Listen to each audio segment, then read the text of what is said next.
I'm the youngest of four, raised Catholic in the suburbs of Greensburg, Pennsylvania. Now, my mom wasn't a Catholic, but when she married my dad, she agreed to raise the children that they would have in the Catholic tradition. So every Sunday morning, like clockwork, my mom would get us up, get us dressed, get us fed, and out the door to church on time. Now, she of course would stay home, have a second cup of tea, and read the Sunday paper in peace and quiet. Now, at the same time, my very best friend in the whole wide world was Jenny. Jenny lived 4 houses down from me, and her dad was a Methodist minister. Now, Jenny and I were inseparable at that time, until her dad got a bigger Methodist church in McKeesport, and they moved away. I was heartbroken. But not long after that, my family moved to Pittsburgh. My mom had always wanted to live in a big city, and if it couldn't be Boston, then Pittsburgh was going to have to do. I don't think my mom was ever happier in Pennsylvania than at that time, living in the city and working the city, until the day when 2 men came to her office and told her that her husband, my dad, had died unexpectedly on a business trip. I remember sitting in our living room that night, and it was my mom, my grandmother, my brother, my sisters, and myself, and Father Patterson, our priest from St. Bede's, came to comfort us. I really don't recall a lot of what he said until he was leaving, and he said, "You know, it's a tragedy what's happened here to your husband and your dad, but it's God's will." I was 12. Now, a short time before my dad passed away, and for a little bit after that time, I was attending a class to prepare for my first confirmation. I don't know how I missed it when I was younger. Maybe it was the move or the church was doing some weird things, but there I was in a classroom not long after my dad had passed away on a Wednesday afternoon learning about sins. So we went through the usual thou shalls and the thou shalt nots, and then the sister said to us, "You must attend a Catholic service every Sunday or it is a sin."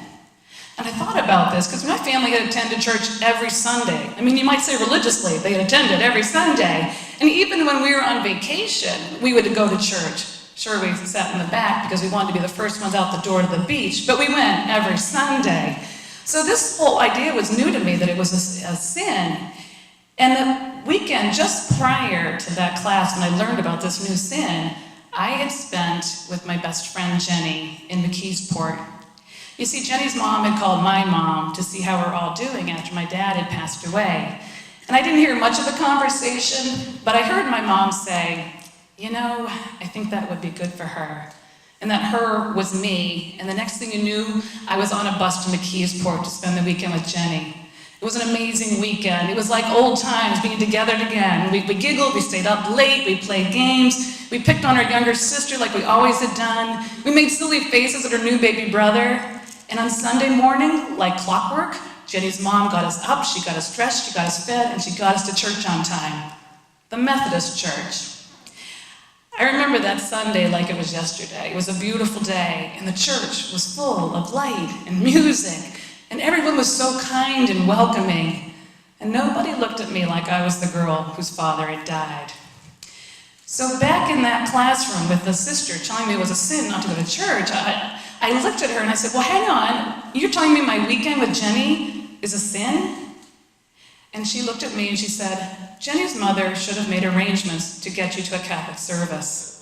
Jesus, Mary and Joseph. I looked at this woman across the room who made it her life's work to get to church on time, and I wondered if she'd ever tried to get 4 little kids and an absent-minded minister to church on time. I think not.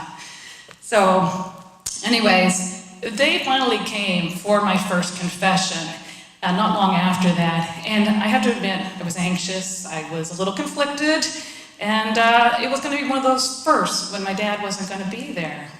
But when it was my turn, I stepped into the confessional, I knelt down, and the little curtain slid over, and there was Father Patterson. "Bless me, Father, for I have sinned." And I proceeded to make up the sins, or I proceeded to tell him the sins I had made up that week. And I know you're saying you were 12, come on, but I was a good girl. I mean, my family didn't call me Little Miss Goody Two-Shoes for nothing.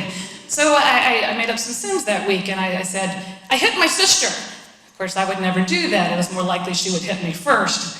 "I took my brother's lunch money," and I would never do that because he would absolutely hit me. And I told him a few more sins that I had made up, and when I was through, Father Patterson said, say 3 Hail Marys, and try to be better. I stepped out of the confessional, I knelt down on the hard wooden pew, I said my 3 Hail Marys, and I left.